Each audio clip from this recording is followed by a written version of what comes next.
Mr. Ertl, the vinyls production industry is basically concluding here the success of the last 10 years in terms of self-regulation.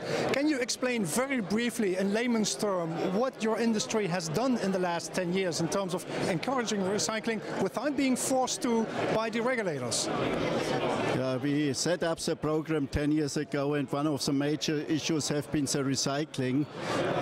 We tried first to develop recycling technologies, subsidize new technologies, and then we experienced that there's not enough waste, and we set up an institution, Reco Vinyl, to support and to subsidize collection and recycling, and this was one of the major breakthroughs, and therefore we have now reached or exceeded our target, and we have recycled last year 640,000 tons.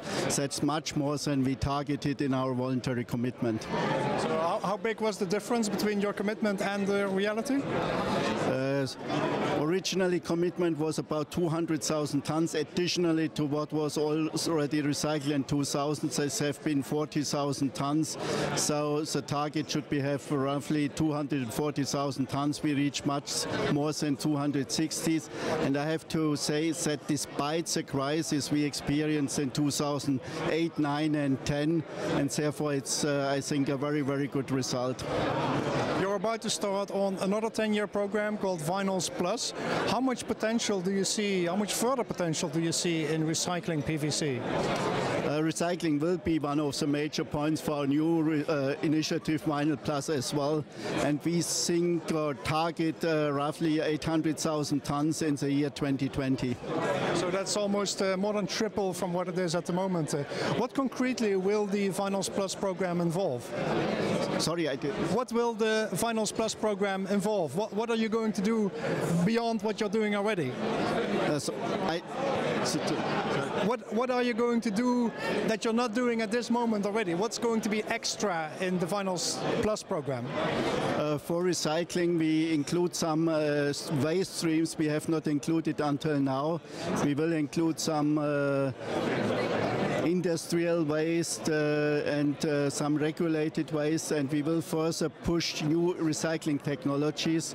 One of the part of the commitment is that we will innovate new technologies which should bring additionally 100,000 tons of post-consumer waste. We will integrate difficult to recycle waste where we didn't have the technologies until now, and there are a lot of initiatives in the recycling field going on.